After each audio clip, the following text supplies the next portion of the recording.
বাবু বাবু বুলি আজিও মাতি আছে আৰু মইনো ক'ত ৰ'ব পাৰো সেইকাৰণে লৈ ললো 1 কেজি ওজনৰ জিয়াৰো। নমস্কাৰ, স্বাগতম জনাইছোঁ সকলোকে মোৰ এটা নতুন ভিডিঅ'লৈ।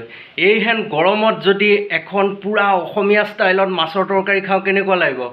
নিশ্চয় ভালেই লাগিব।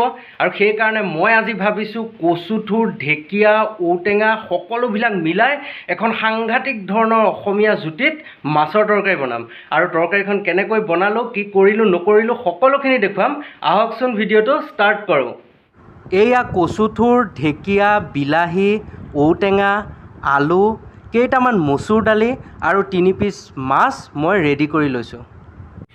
কেৰাহীখন বহাই ল'লোঁ। এয়া জোখমতে অকণমান তেল দিলোঁ আৰু এতিয়া যুদ্ধখন আৰম্ভ।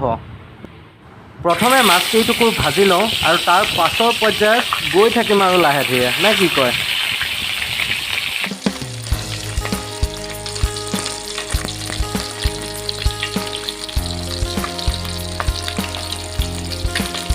মাছকেইটুকুৰ সম্পূৰ্ণৰূপে ভাজি হৈ গ'ল। এতিয়া তেলতে কেইটামান মিঠি গুটি দিছোঁ। এয়া তেলতে এতিয়া বিলাহীখিনি দি দিছোঁ। বিলাহীখিনি ভালকৈ ভাজিম।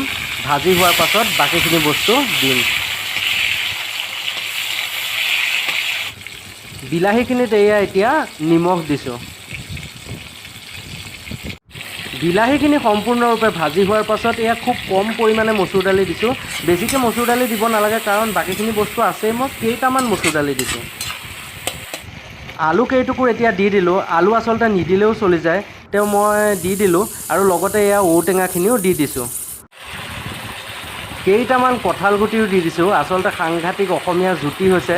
গাঁৱৰ মানুহ যে এনেকৈ ভাল পাওঁ, আপোনালোকে কি পায় নাজানো, চাই থাকিবচোন বাৰু ভিডিঅ'টো। এতিয়া দি দিলোঁ এয়া মেইন বস্তু চেনি কচুথুৰ। লগত দিলোঁ এয়া ঢেকীয়া। ঢেকীয়াটো সকলোৱে চাগে ভাল পায় নহয়নে? ঢেকীয়া ভাজিটোও খাই ভাল লাগে। এই টেঙাখনতো এয়া ঢেকীয়া দিলোঁ।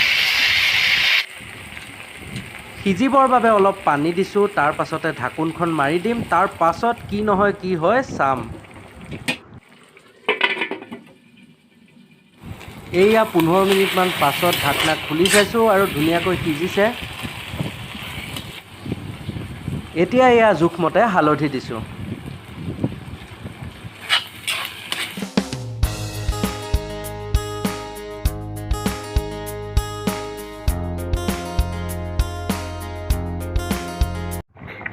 ভালদৰে উতলাহাত এয়া মাছ দিছোঁ। এয়া সম্পূৰ্ণৰূপে তৰকাৰীখন হৈ উঠিছে। ৰেচিপিটো কেনে পালে জনাব, লাইক কৰিব, শ্বেয়াৰ কৰিব, মৰম চেনেহ দি যাব। সকলোকে পুনৰবাৰ মই ধন্যবাদ জনাইছোঁ।